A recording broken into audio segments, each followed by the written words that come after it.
آج دلیری دی جا رہی ہے، آج پیر بیعت کرنے کے بعد جنت کا پرمٹ دے دیتا ہے۔ آؤ میں پیروں کے پیر کی کہانی سناؤں آپ کو۔ حضرت شیخ سعدی شیرازی فرماتے ہیں کہ ایک بندہ مطاف میں کنکروں کے اوپر پیشانی رکھ کے زاروں کے تار ہو رہا ہے اور کیا کہتا ہے، اللہ مجھے معاف کر دے، نہیں تو قیامت کے دن اندھا اٹھانا، میں تیرا کیا تیرے بندوں کا سامنا بھی نہیں کر سکتا۔ اتنے درد سے روتا ہے کہ لوگ اپنی دعائیں چھوڑ کے اس کے لیے دعا کرتے ہیں، تو وہ اتنے درد سے روتا ہے کہ لوگ اپنی دعائیں چھوڑ کے اس کے لیے کہتے ہیں یا اللہ اس بیچارے کو معاف کر دے۔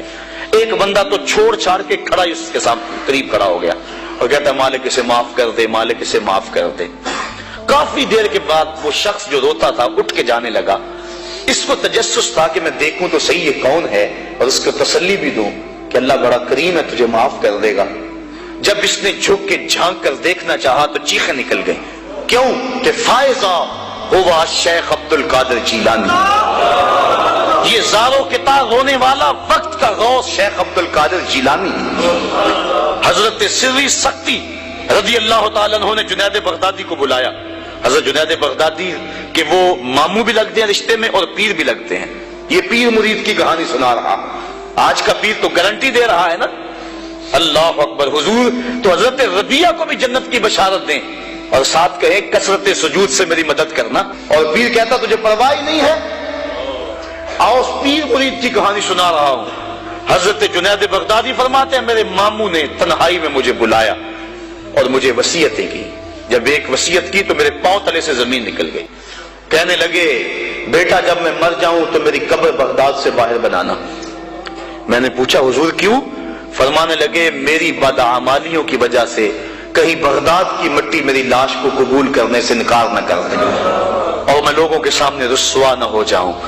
یہ ہیں وہ لوگ تتجافا جنوبہم عن المضاجع، جن کی کروٹیں بستروں سے الگ رہتی ہیں، اللہ کو خوف اور طمع میں پکارتے ہیں، لیکن زندگی کا ایک ایک لمحہ تقوی سے عبارت ہے۔ دنیا میں تکلیفیں سہی۔ حضرت امام جعفر صادق ساری زندگی ٹھنڈا پانی نہیں پیا، فرماتے تھے کیا خبر کہ اس کے حساب میں چکرا جاؤں، اور آپ کے مریدین بیٹھے ہوئے ہیں، آپ بھی بیٹھے ہوئے ہیں، لوگ بیٹھے ہیں۔ کہا یار آج ایک دوسرے سے وعدہ نہ کر لیں؟ کہا کیا؟ کہا ہم میں سے جو بھی جنت میں جائے وہ دوسروں کو ساتھ لے کے جائے۔ غلاموں نے کہا حضور ہم آپ سے وعدہ کریں، ہم تو آپ کے سہارے پہ بیٹھے ہوئے ہیں۔ کہا تم نہیں جانتے آخرت کے معاملے بڑے سخت ہیں، یہ امام جعفر صادق کہہ رہے ہیں، یہ ان کی زندگی ہے۔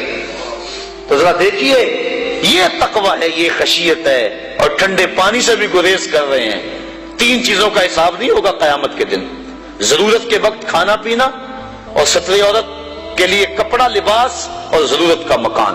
ان تین چیزوں کا حساب نہیں ہوگا۔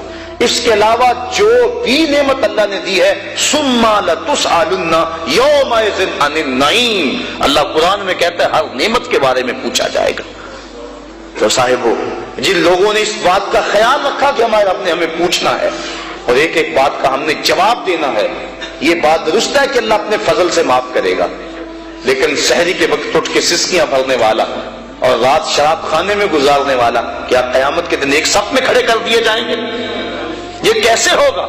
غریبوں کا خون چوسنے والا، بیواؤں اور یتیموں کا مال لوٹنے والا اور رات کی تنہائی میں ان کی مدد کرنے والا کیا ایک صف میں کھڑے کر دیے جائیں گے؟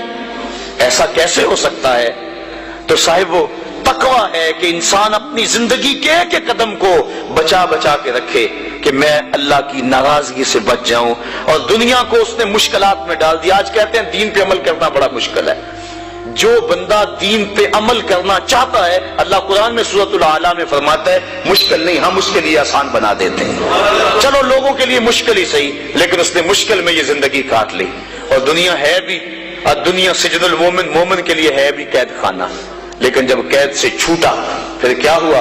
اللہ کی رحمتیں بڑھ کے اس کا استقبال کر رہی ہیں۔ پھر گروہوں کے اندر وہ جنت میں جائیں گے اور فرشتے کہیں گے سلام ہو تمہیں کہ تم نے زندگی اچھے ڈھب سے گزاری ہے، اب جنت میں آ جاؤ، تم اس جنت سے کوئی نکالنے والا نہیں ہے۔ اور وہ کہیں گے اللہ تیری تعریفیں اور تیری خوبیاں، تو نے جو وعدہ کیا تھا آج واقعی تو نے سچا کر دکھایا ہے۔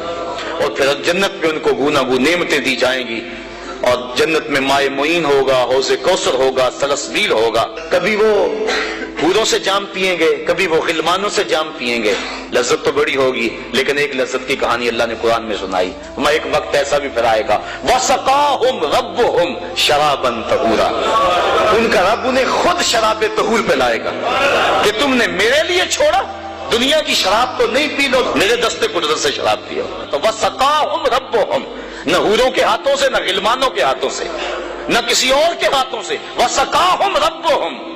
پھر دنیا کی تکلیفیں یاد رہیں گی جب مالک شراب طہور پلا رہا ہوگا۔ تو یہ ہے زندگی، اپنی زندگی کو اس ڈھب سے گزاریں کہ آخرت کی زندگی بہتر ہو جائے۔